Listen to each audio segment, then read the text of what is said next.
retrouver ici dans le salon principal. Et là, je vais vous emmener dans un endroit qui est dédié à l'art et à la réflexion. Venez avec moi, on y va.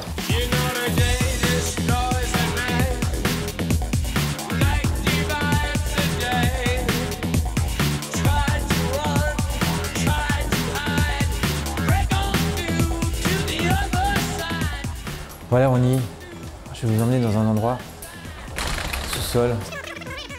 Ils sont en train de travailler des matières, des textures et des volumes dans l'espace. Ce qui est très intéressant, c'est qu'on retrouve un peu des matières de cheveux partout, textures avec lesquelles on prépare les coiffures.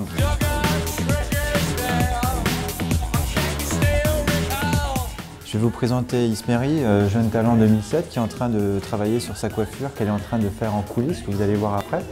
Il y a aussi une différence entre les coiffures éditoriales et les coiffures avant-garde. Les coiffures éditoriales sont faites à partir de cheveux naturels, il n'y a que des cheveux naturels. Et tout ce qui est avant-garde, il y a des cheveux artificiels à l'intérieur.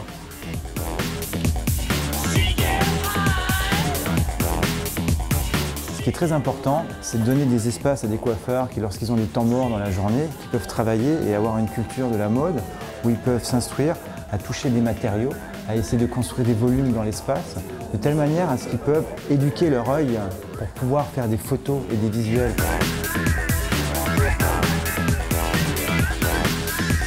Là, par exemple, ils sont en train d'avoir une réflexion sur les modèles, à savoir quel modèle va être utilisé pour une coiffure avant-garde, pour une coiffure édito.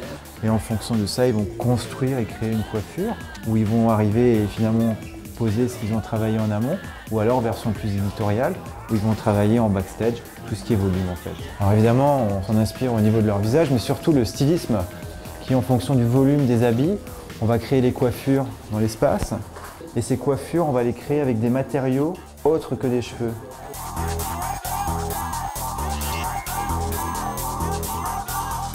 De passer son temps à feuilleter tous ces magazines, finalement, va nous éveiller le sens du goût et le sens du grain de la photo aussi. Et surtout, les idées de conception pour une photo.